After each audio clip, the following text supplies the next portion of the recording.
ये तो जो है जब भरी बरसात में ह्यूम पाइप डालकर 1,70,00,000 रुपए का जिस प्रकार का इन्होंने सत्यानाश किया पैसे का, ये उस पर इनका ध्यान है। लाल पानी क्षेत्र को अगर दूसरे ढंग से अगर आप देखेंगे, ये बहुत बड़ी अच्छी एक ग्रीन बेल्ट है। चिदबली बाबा का भी इसके ऊपर आशीर्वाद है। नगर निगम बनने से इनको कोई भी लाभ नहीं हुआ, सिर्फ टैक्स दिए जाने के लिए जो थोपा जा रहा है, जो किसी वजह से अभी तक हम लोगों ने रोका हुआ है। डेंगू का प्रकोप इस समय लगातार बढ़ा हुआ है। अब पूर्व स्वास्थ्य मंत्री कर वसूली के लिए, ताकि जनता जो है टैक्स भरे और जो है सरकार का जो है बजट बढ़ाए और उनका गोदाम भरे। खून नदी में बना गाड़ीघाट का पुल अभी तक धराशायी। ये वो पुल है जिसमें तकरीबन 20,000 लोगों का शहर से संपर्क टूट चुका है। आखिर कब बनेगा यह पुल? ये दिख रहा सामने स्क्रीन पर, यहीं से ही क्षतिग्रस्त हुआ है ये पुल। लाल पानी से स्नेह क्षेत्र तक की जनता बेहाल, स्वास्थ्य सेवाएं ठप हो गई हैं। लगातार जन आक्रोश चरम पर। आपको बता दें कि खंडूरी भूषण कर चुकी हैं यहाँ पर एक स्थलीय निरीक्षण। उसके बावजूद आज आप जाने के बाद नहीं बोल पाए स्वास्थ्य मंत्री। मौके पर पहुंचे श्री सुरेंद्र सिंह नेगी। आज तक जो है जो सिंचाई की नहर है, जिसको हम राइट को और लेफ्ट को का नाम देते हैं, जो दोनों ही क्षेत्रों का एक बहुत बड़ा माध्यम है कृषि का, खेती का, और हम सब लोग उस पर निर्भर करते हैं।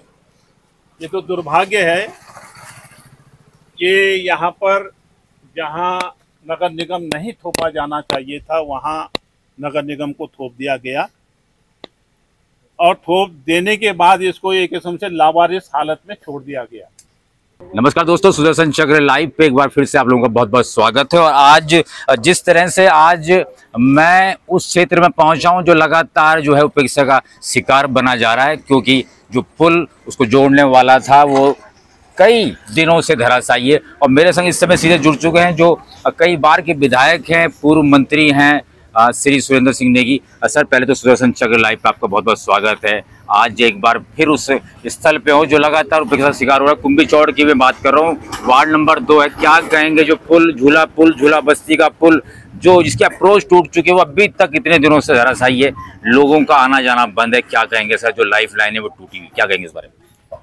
देखिए, यहाँ पर खो नदी पे जो पुल टूटा है, इसमें मैं समझता हूँ कि विभाग की बहुत बड़ी गलती है, बहुत बड़ी लापरवाही है, और इससे भी बड़ी गलती मैं समझता हूँ उत्तराखंड शासन की है।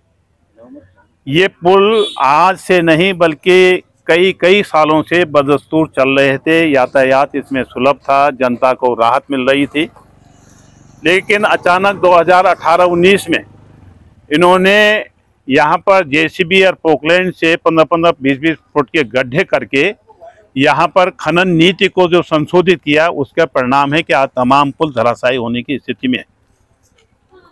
कोटद्वार भाबर क्षेत्र में जो पहले भाबर हुआ करता था, अब नगर निगम है, इसमें 7 महत्वपूर्ण पुल है।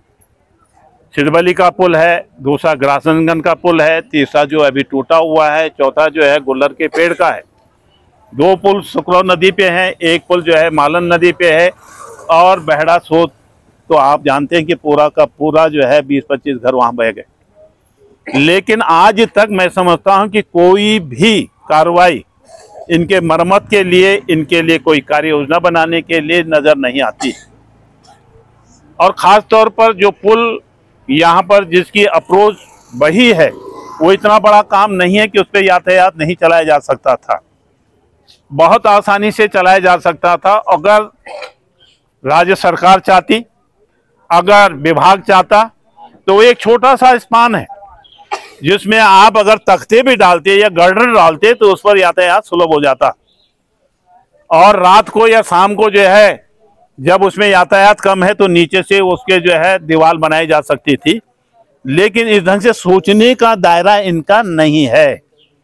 ये तो जो है जब भरी बरसात में ह्यूम पाइप डालकर 1,70,00,000 रुपए का जिस प्रकार का इन्होंने सत्यानाश किया पैसे का, ये उस पर इनका ध्यान है। हम ये कहना चाहते हैं कि वो जो स्पान टूटा है, जो नदी का जो हिस्सा जो इसकी अप्रोच बही है, वो कोई 20 फुट से ज़्यादा नहीं है। 20 से लेके 30 फुट तक जो है गर्डर डालकर यातायात सुलभ कराया जा सकता था भौसानी पर। ये पूरा क्षेत्र जो है कृषि प्रधान क्षेत्र है। यहाँ पे सारे लोग जो है आजीविका के रूप में जो है कृषि पर निर्भर करते हैं, और यही ग्रीन बेल्ट भी है पूरे उत्तराखंड की इस महत्वपूर्ण क्षेत्र की।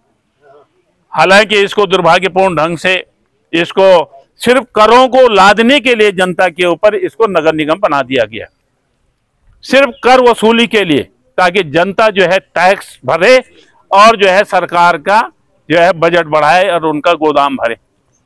वरना इसका फायदा कुछ नहीं हुआ। इतनी बहनें बैठी हैं, इतने भाई बैठे हैं, नगर निगम बनने से इनको कोई भी लाभ नहीं हुआ, सिर्फ टैक्स दिए जाने के लिए जो थोपा जा रहा है, जो किसी वजह से अभी तक हम लोगों ने रोका हुआ है।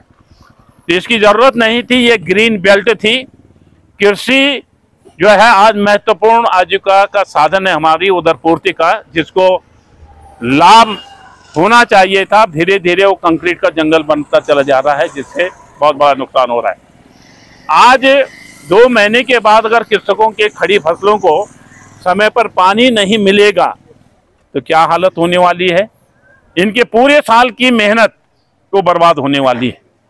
तो हम लगातार मुख्यमंत्री जी को लिख रहे हैं, सिंचाई मंत्री जी को लिख रहे हैं, सिंचाई विभाग वालों को लिख रहे हैं, यहाँ तक कि जिलाधिकारी को भी इसकी सूचना दे रहे हैं, लेकिन वो थोड़ा थोड़ा काम करते तो हैं लेकिन फिर रुक जाते। तो मेरा ये मानना है कि ये उपेक्षा का दंश झेल रहा है ये पूरा का पूरा लालपानी क्षेत्र ही नहीं, पूरा नगर निगम क्षेत्र जो यहाँ से लेकर सिगड्डी तक मोटरढाक और कलाल घाटी वाला क्षेत्र है, इसमें बहुत बड़ा नुकसान लोगों को हो रहा है। लालपानी क्षेत्र को अगर दूसरे ढंग से अगर आप देखेंगे, ये बहुत बड़ी अच्छी एक ग्रीन बेल्ट है। सिद्धवली बाबा का भी इसके ऊपर आशीर्वाद है, और शायद उन्हीं के आशीर्वाद से ये क्षेत्र जो वहाँ पर जो जिस दीवार जो बनाई गई है, जिसकी मांग हमने की भाई इसकी जांच की जाए, वो बची भी है। क्या कहेंगे पुल टूटने के बाद, क्या समस्या आई है? सर, पुल टूटने से हमें बहुत नुकसान भी हुआ है, बहुत दिक्कतें भी आ रही हैं। बच्चों को दिक्कत आ रही है स्कूल छोड़ने में, बहुत लॉन्ग कट जाना पड़ रहा है। दिमागी सोच रास्ते हमें बाजार जाना पड़ रहा है, तो हमें बहुत सारी दिक्कतें हो रही है, परेशानी हो रही है पुल टूटने से। अब पूरा 1 महीना हो चुका है, कोई कार्रवाई नहीं चली है। बारे में कहीं मिले हैं आप? जी गए थे, अभी तहसील भी गए थे, वहाँ बुलाया था पार्षद जी ने, तो वहाँ भी गए थे। और यहाँ पे आज मीटिंग है, तो इसीलिए इसी आपको लेकर चर्चा है। अभी कौन है यहाँ पे? आज कौन है? आज श्री सुरेंद्र सिंह नेगी जी आए हैं। सर, वार्ड नंबर 2 है, आप पार्षद भी हैं यहाँ के, क्या कहेंगे जिस तरह से झूला बस्ती का पुल, गाड़ी घाट का पुल टूटा है, कहीं ना कहीं लोगों को आने जाने में दिक्कत हो रही है, क्या कहेंगे सर? ऐसा है, 13 अगस्त से जो ये बाढ़ आई थी यहाँ पर हमारे खून नदी में, उसकी वजह से यहाँ पर काफ़ी नुकसान हुआ है, और विशेषकर हमारा जो गाड़ी घाट का पुल है उसकी अप्रोच क्षतिग्रस्त हो गई थी। और हम लगातार मांग कर रहे हैं पूरे क्षेत्रवासी, क्योंकि सबको बहुत परेशानी हो रही है, और 5-5, 6-6 किलोमीटर दूर जाके बच्चों को स्कूल छोड़ने जाना पड़ रहा है, अन्य कामों के लिए भी बहुत लंबा घूम के जाना पड़ रहा है। हम लगातार मांग कर रहे हैं, लेकिन और फिलहाल तो छोटे वाहनों के लिए कम से कम इनको उस पर आवागमन शुरू कर देना चाहिए था, लेकिन शासन प्रशासन कोई जनता की मांगों को सुन नहीं रहा है। लगातार जनता समस्याग्रस्त है। सिंचाई की नहरें यहाँ पर मलबे से लबालब भरी हुई है। अभी तक पानी की व्यवस्था है, पानी पेयजल की भी आजकल यहाँ पर भीषण समस्या चल रही है। पानी भी समय पर लोगों को नहीं मिल पा रहा है। इन्हीं मुद्दों को लेकर आगे हमने रणनीति तैयार की है कि आगे चाहे हमें आंदोलन करना पड़े, हम समस्या का समाधान शीघ्र सरकार से करवाने का प्रयास करेंगे।